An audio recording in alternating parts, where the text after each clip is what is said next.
کبھی میں نے خان صاحب سے کسی منصب نہ مانگی ہیں، کیونکہ میں کام کرتا ہوں، مجھے مناسب کی نہ ضرورت ہے۔ اور اب میں پاکستان میں کدھر بھی جاتا ہوں تو لوگ مجھے جو پیار دیتے ہیں، جو ان کے ہاں مجھے احترام ملتا ہے، یہ کوئی یعنی عہدوں پہ کوئی ڈیپینڈ نہیں کرتا ہے۔ البتہ خان صاحب جو ہیں، شاید پی ٹی آئی کو اگر ہم اپوزیشن میں جاتے ہیں تو میں تو ایسی اپوزیشن ہوں گا ہی نہیں جو ممی ڈیڈی اپوزیشن ہو۔ تگڑا جواب ہونا چاہیے، نہ کہ صرف تگڑا جواب، یہ سارے چور ہیں جو ٹریجری پہ بیٹھیں گے۔ یہ شہباز شریف جو ہیں، کس منہ سے اس سیٹ پہ بیٹھے گا جو پی ٹی آئی کا حق ہے؟ یعنی کہ 4 سیٹوں یا زیادہ سے زیادہ 21 سیٹوں کے ساتھ یہ پرائم منسٹر بن رہے، مذاق ہے؟ یعنی آپ زبردستی کر رہے ہیں، جیل سازی کر رہے ہیں، تو آپ شہباز شریف کو وزیر اعظم بنا رہے ہیں۔ اپوزیشن کا اگر کوئی کردار ہم نے ادا کرنا ہے، میری خواہش نہیں ہے، خان صاحب جو ہیں وہ اپنا فیصلہ کریں گے، جس کو بھی وہ نامزد کریں گے، لیکن ایک میری خواہش ضرور ہے کہ ہم آنکھوں میں آنکھیں ڈال کے جواب دیں۔ مولانا فضل الرحمان ہمیں اپوزیشن میں قبول ہی نہیں ہے۔ وہ اگر اقتدار والے ان کو نہیں لے رہے ہیں، ہمیں ان کی کوئی ضرورت نہیں ہے۔ وہ جو ہے نا، اپنے 1.5 اینٹ کی مسجد جو ہے وہ نیشنل اسمبلی سے کہیں باہر ہی بنائے۔ وہ ہمارے ساتھ کیا اپوزیشن کا کردار ادا کرے گا؟ ساری عمر اس نے حکومتوں کے مزے لوٹے ہیں، ساری عمر جو ہے اس نے عوام کو دین کے نام پہ دھوکہ دے کے ایوان تک رسائی لی ہے، اور جب بھی ایوان میں گیا ہے تو اس نے اپنا جو ووٹ ہے جو اسلام کے نام پہ لیتا آیا ہے، وہ ہمیشہ کبھی بے نظیر بھٹو مرحومہ کو، کبھی آصف زرداری کو، کبھی نواز شریف کو، کبھی مریم نواز کو، کبھی مشرف کو جو ہے ایزی لوٹ کر دیتا ہے۔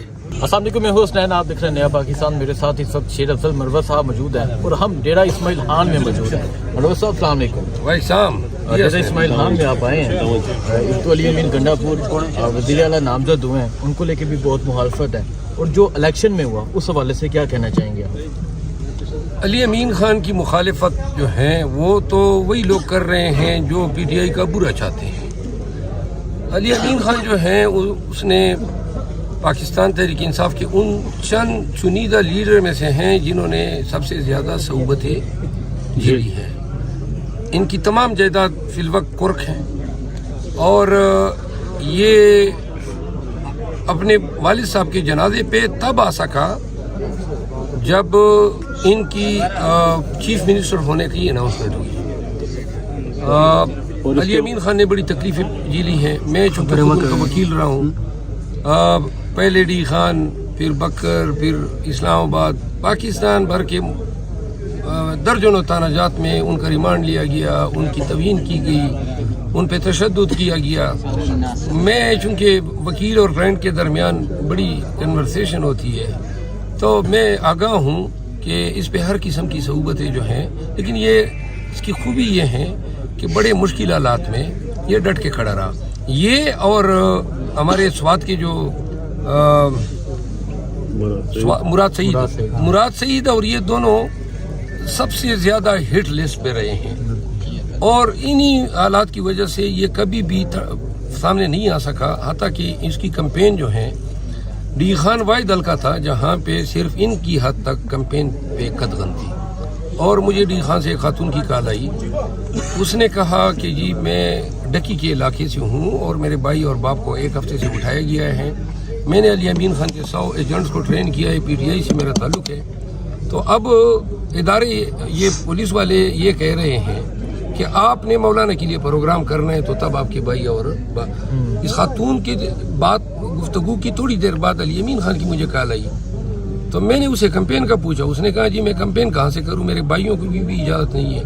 تب ہم نے پروگرام بنایا اکنواز پارک میں جلسے کا، اور اسی روز داور خان کنڈی کے لیے ٹانگ میں جلسہ رکھا، اور وہ نقطۂ آغاز تھا یہاں پہ ہم نے ڈی خان میں کمپین لانچ کی، جس کے بعد اس کے بھائی باہر نکلے اور انہوں نے، اور یہ 8-10 دن صرف کمپین تھی ان کی۔ میں نے سوال کیا کہ ان پہ اعتراضات جو ہیں وہ میں نے جیو ٹی وی کو دیکھا ہے، جیو ٹی وی جو ہے لسانی حقوق کے حوالے سے ان کے مریم نواز کے سابقہ بیانات کو مد نظر رکھتے ہوئے کہہ رہے ہیں کہ یہ جی خواتین کے حقوق جو ہیں اس نے وائلیٹ کیے ہیں۔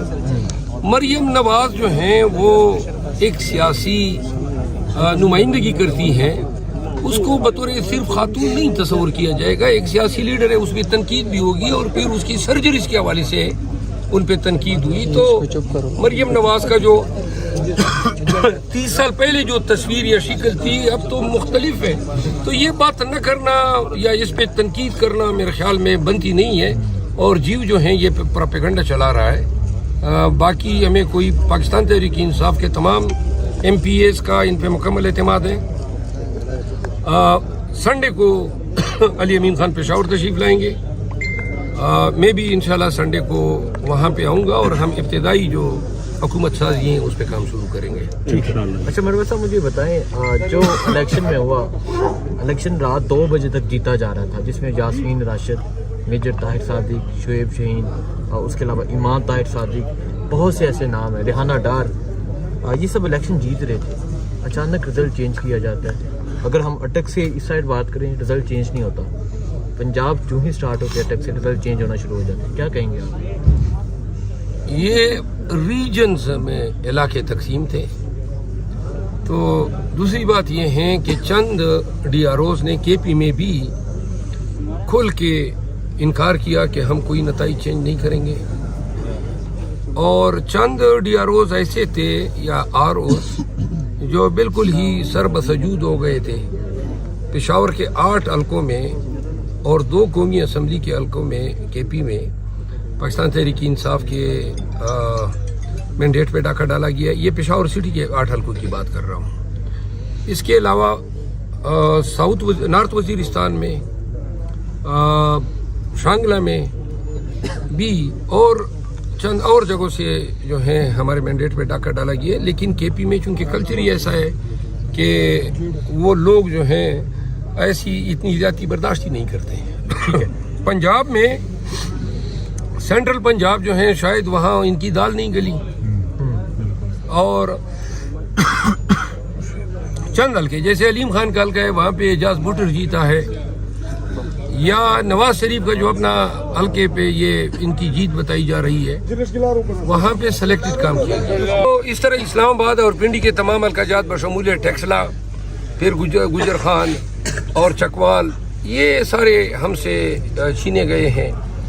کل جو ہیں نیشنل اسمبلی کے ہمارے جو حلقے بنتے ہیں جس میں ہماری جیت جو ہے وہ 10 سے 30 ہزار پلس ہے، وہ ہیں 179 حلقہ جات، اور اسی طرح پروونشل اسمبلی ہیں۔ پھر سندھ میں تو لاکھوں کی لیڈ ہے، ایم کیو ایم کے امیدواروں نے 5 اور 6 ہزار ووٹ لیے نیشنل اسمبلی میں، اور ہمارے امیدواروں نے 1,30,000 1,40,000 لیے۔ 1,30,40 والا جو ہے وہ فیل کرایا گیا ہے، ایم کیو ایم والے جو ہیں جن کے 6 ہزار تھے ان کو 1,60,000 بنا دیا گیا، تو انہوں نے ڈرامہ کیا ہے۔ ٹھیک ہے، اچھا مرسا مجھے یہ بتائیں، آپ کہتے ہیں کہ باہر نکلنا چاہیے، جہاں اتنی سیلنگ برداشت کی ہے ایک دفعہ پھر صحیح احتجاج کے لیے باہر سڑکوں پر آنا چاہیے۔ آپ کے سامنے مثال ہے اٹک کی، ایمان طاہر نکلتی ہیں، جو ان کی والدہ کے ساتھ کیا جاتا ہے، ان کے ساتھ کیا جاتا ہے، ان کے کارکنان کے ساتھ کیا جاتا ہے، تو کیا آپ اگر باہر نکلتے ہیں پھر اسی طرح تشدد اور گرفتاریاں ہوئی؟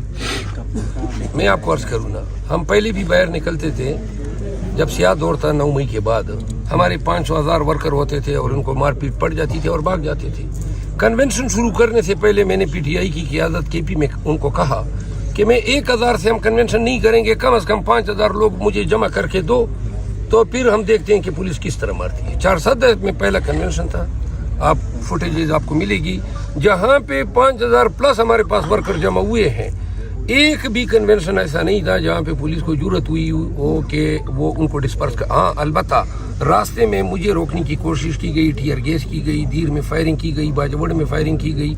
وہ ابھی گزشتہ دنوں میں جب ٹانگ جا رہا تھا تو ٹانگ میں میری جو ریلی تھی لکی مروت سے، ہم فیضو سے جا رہے تھے ٹانگ، تو آدھی جو ہماری ریلی نکل گئی تو آدھی پہ انہوں نے ٹیئر گیس شروع کر دی۔ یہ ڈپینڈ کرتا ہے کہ جمعیت آپ کے پاس آپ کے ساتھ کتنی ہے، زیادہ لوگ ہیں، اور پھر لوگ یہ بھی دیکھتے ہیں کہ لیڈرشپ بھی ہے کہ نہیں ہے۔ میں یہ سمجھتا ہوں اٹک میں یا ایلس ویئر لیڈرشپ پلس زیادہ تعداد۔ اب لکی میں میرا اپنا نتیجہ انہوں نے ڈیلے کیا, نہیں دے رہے تھے. صبح اطلاعات آئی, ریومرز آئی کہ جی وہ تو تیسرے نمبر والے کو جتوا رہے ہیں. تو 8-10 ہزار میرے حجرے میں تھے لوگ. اور پھر ہمارے یہاں کلچر ہے, یہ لوگ کلاشن کوف تو بغل میں مطلب پہنے ہوئے ہوتے ہیں, پھرتے ہیں. تو اب دیکھ آئے. تو وہ ہم جب ادھر پہنچے تو میں نے کال دے دی کہ پورا ضلع آئے. تو پھر تو ساری سر تھے اور اسلحہ ہی اسلحہ تھا. پھر نتیجہ بھی آ گیا. ریا رو صاحب ہمارے بڑے فیئر ہیں اور میں ان کا شکر گزار ہوں, اس نے کوئی ٹیمپرنگ الاؤ نہیں کی. ٹھیک ہے. اچھا مروہ صاحب, حکومت بنانے جا رہے ہیں, اپوزیشن میں بیٹھنے جا رہے ہیں؟ دیکھیں, بڑا آسان سا جواب ہے. خان صاحب کہتے ہیں کہ میرا ایم یا میرا کاز حکومت کرنا نہیں ہے. وہ تو ان کی تو جنگ ہی حقیقی آزادی کی ہے. تو یہ کون سی حقیقی آزادی ہوگی کہ ہم ان حالات میں حکومت لیں جہاں پہ ہم دیکھ رہے ہیں کہ ہمارے مینڈیٹ پہ انہوں نے ڈاکہ ڈالا ہے, اور ہم اپنے مینڈیٹ پہ کمپرومائز کریں اور کسی کے ساتھ مل کے حکومت بنائیں. یہ میرے خیال میں خان کی کاز نہیں ہے, اور خان شاید یہ نہیں ہونے دے گا. ہمارے لیے دیکھیے $28 بلین ہم نے دینے ہیں لونز بیک واپس کرنے, اور وہ 3.5 مہینوں میں دینے ہیں. 1 بلین سے بھی کم ہمارے پاس ریزرو ہے. $1 بلین سے کوئی بندوبست نہیں ہے. ریمیٹنسز ہمارے پاس آتے تھے, اور خان کے دور میں 19 سے یہ $12 بلین سے بڑھ کے $31 بلین تک ہو گئے تھے. اور پاکستانی اس نے پیغام دے دیا ہے کہ ہم نے کوئی ریمیٹنسز نہیں دینے. سب سے پہلا ورکنگ ڈے تھا الیکشن کے بعد سوموار کا, یہ جو ابھی گزرا ہے. اس دن سٹاک ایکسچینج نے ریئیکٹ کیا. 1878 پوائنٹ سٹاک ایکسچینج گری ہے, پھر کل پھر گری ہے. آج میں نے ابھی خبریں پڑھی نہیں ہیں, لیکن جو ٹرینڈ بلش جا رہا ہے تو یہ مزید ریسیشن پہ ہوگا. ہمیں اور پی ٹی آئی کو اور پاکستانیوں کو آزادی سے, بنیادی حقوق سے محروم کرنے کا یہ پلان کا آرکیٹیکٹ جو ہیں وہ جو بائیڈن کی انتظامیہ ہے. اور جو بائیڈن کی وجہ سے اتنی جرت یہاں پاکستان میں حکام کو ہوئی یا پولیس کو ہوئی کہ وہ لوگوں کو بلا دریغ مارے پیٹے. پارلیمنٹیرینز کو اٹھایا, ان کی توہین کی گئی, ان کو مارا پیٹا گیا تاکہ وہ اپنی سیاسی اوپینین تبدیل کریں. اب جو بائیڈن کے ان اقدامات کے نتیجے میں پاکستان کی تاریخ میں سب سے بڑی ریگنگ کی وجہ سے امریکن میڈیا خود چلا اٹھا ہے, اور اس کا فال بیک پڑا ہے جو بائیڈن کی سیاست پہ. اس کا فائدہ ملا ہے جو ان کے حریف ہیں ٹرمپ کو. اور ہم یہ پریڈکٹ کر رہے ہیں کہ اگر جو بائیڈن کو ہار ہوتی ہے تو ان کے سائفر سے جو سٹوری شروع ہوئی تھی اور جو آج تک جاری ہے, یہ اس میں بڑا کلیدی کردار ادا کرے گی. ٹھیک ہے. اچھا مجھے یہ بتا دیں, اپوزیشن لیڈر, آپ کا اشارہ یہ ہے کہ ہم اپوزیشن میں بیٹھیں گے. اپوزیشن لیڈر کی بات کی جا رہی ہے. عمران ریاض خان نے, صدیق جان نے, اور سوشل میڈیا پہ کہا جا رہا ہے کہ آپ اپوزیشن لیڈر آ رہے ہیں. دیکھیں, میں نے خان صاحب سے کسی منصب نہ مانگی ہیں, کیونکہ میں کام کرتا ہوں, مجھے مناسب کی نہ ضرورت ہے. اور اب میں پاکستان میں کدھر بھی جاتا ہوں تو لوگ مجھے جو پیار دیتے ہیں, جو ان کے ہاں مجھے احترام ملتا ہے, یہ کوئی یعنی عہدوں پہ کوئی ڈیپینڈ نہیں کرتا ہے. البتہ خان صاحب جو ہیں, شاید پی ٹی آئی کو اگر ہم اپوزیشن میں جاتے ہیں تو میں تو ایسی اپوزیشن ہوں گا ہی نہیں جو ممی ڈیڈی اپوزیشن ہو. تگڑا جواب ہونا چاہیے. نہ کہ صرف تگڑا جواب ہو. یہ سارے چور ہیں جو ٹریجری پہ بیٹھیں گے. یہ شہباز شریف جو ہیں, کس منہ سے اس سیٹ پہ بیٹھے گا جو پی ٹی آئی کا حق ہے, یعنی کہ 4 سیٹوں یا زیادہ سے زیادہ 21 سیٹوں کے ساتھ یہ پرائم منسٹر بن رہے. مذاق ہے. یعنی آپ زبردستی کر رہے ہیں, جیل سازی کر رہے ہیں, تو آپ شہباز شریف کو وزیر اعظم بنا رہے ہیں. اپوزیشن کا اگر کوئی کردار ہم نے ادا کرنا ہے, میری خواہش نہیں ہے. خان صاحب جو ہیں وہ اپنا فیصلہ کریں گے, جس کو بھی وہ نامزد کریں گے, لیکن ایک میری خواہش ضرور ہے کہ ہم آنکھوں میں آنکھیں ڈال کے جواب دیں. یہ حکومت کیا کریں گے؟ چو چو کا مربع ہوگا. M Q M, people party, P M L N, اور یہ سارے ہماری سیٹوں کے چور ہیں.